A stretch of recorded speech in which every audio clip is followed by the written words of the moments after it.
Soergel If George Winterling meets someone for the first time and they don't already know who he is, he immediately figures they're new in town. He says this without boasting.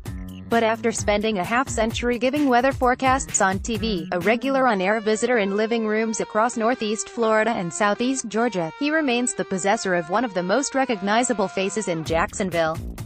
Besides, it's hard to imagine Winterling boasting. At 86, he is earnest, soft-spoken, slightly formal in speech, just as he was on TV. That shouldn't be a surprise though. He never adopted a jazzed-up persona, as some recommended when he first went on those black-and-white broadcasts on WJXT. All that time, he says, it was just me. Winterling has just published his memoirs, which he called Chasing the Wind, Memories of a Pioneer TV Meteorologist. He wanted to leave his stories behind for his children and grandchildren, he says. And if anyone who watched him over the years wants to read them too, well, that would be just fine.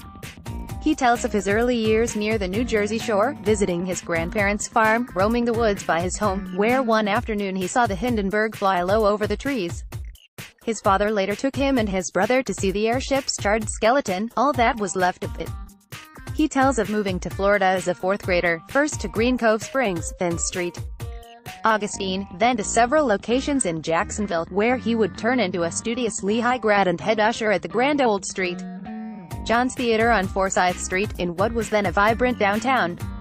Many stories in his book are nostalgic, genial ones of a time and place much different from today, when servicemen such as himself could stand by the road, stick out a thumb, and get rides from base all the way back home, hundreds of miles away. Still, he doesn't duck some unpleasantness in his life. His father had what were called nervous breakdowns, and took his own life at 39. His mother drank a lot, and was eventually remarried to a man who had been a frequent visitor. He drank too, and George and his younger brother Richard were sometimes kept up late at night by the sounds of fighting and loud music, as well as the occasional police visit. At the Beauclerk home where he's lived for 40 years, where he and his wife, Virginia, raised their family, he recalls those nights. If I didn't have a brother, I don't know what I would have done. Whenever the drinking and the arguments and the fighting was going on in the house, we'd lie there and wonder what in the world we would do. Those experiences helped turn him into a lifelong teetotaler. He didn't want to be like that. When I saw the whiskey and the drunkenness that my mother and her man friend had, it deterred both my brother and me from any sort of alcoholism, he says.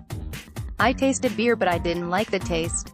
It was bitter, and I said, well, I don't need that. My stepfather, when I was 15 years old, he thought I had to get used to it. He handed me a shot of whiskey and a little jigger. He wanted me to take it, and as soon as he turned his back, I slung it over my shoulder. On a stormy day earlier this week, with thunder booming in the background and water rushing over the eaves of his home, Winterling acknowledged he hadn't really looked into what was causing that weather. No longer does he need to run to the TV station when the interesting weather comes. In Chasing the Wind, he tells childhood stories of watching airplanes and observing weather, though the path he eventually took, becoming an Air Force meteorologist, was far from preordained. It's just that he'd graduated from Lee and was wondering what he would do with his life. He liked working at the St. John's, but knew the movie theater wouldn't be his future. So he joined the Air Force in 1950. His mother was a domineering woman, he says, and would have just as soon have seen him stay at home forever. But she accepted his decision, even fried a couple of chickens for him to take on the northbound bus. He was a hungry young man, and pretty much finished them before he got out of Georgia. After some training, the Air Force sent Winterling to Alaska, to the island of Simia in the Aleutian chain. It was a lonely, wind-blown dot in the middle of the Pacific, but the airmen joked that there was a woman behind every tree. Just happened there were no trees on Simia. Winterling kept busy there, making weather forecasts for pilots flying to the Korean War, watching the storms batter the island, and reading, from beginning to end, the Bible he brought with him to nourish the faith that sustained him throughout his life. The more he studied weather, the patterns behind it, the global scope of it, the importance of it to everyone's life, the more it appealed to him. After getting out of the service, he studied meteorology at Florida State University, then joined the Weather Bureau in his hometown of Jacksonville. TV seemed interesting to him though, it was not as bureaucratic as government work, and after a couple of auditions, he was hired at WJXT in 1962. It was closer to the people that were sitting home, watching TV, he says. I thought, with TV, I'm right into their living rooms and I could tell them what's happening. In his first year on air, a powerful nor'easter caused much damage, and then the coldest temperature, 12 degrees, since 1899. Big stories. Weather was just 3 minutes back then, at 6 and 11 p.m. But he could explain things, even in that short time. That became his persona. When he correctly forecast where Hurricane Dora was going in 1964, his reputation was made. It was low-tech when he began, but he was an innovator. At the Weather Bureau, he had seen the first pictures of Earth from satellites, so for TV he designed a map with the curvature of the Earth. He called it the Space View Weather Map. For his broadcasts, he drew on maps with a magic marker, and he painted clouds on them to make them more realistic.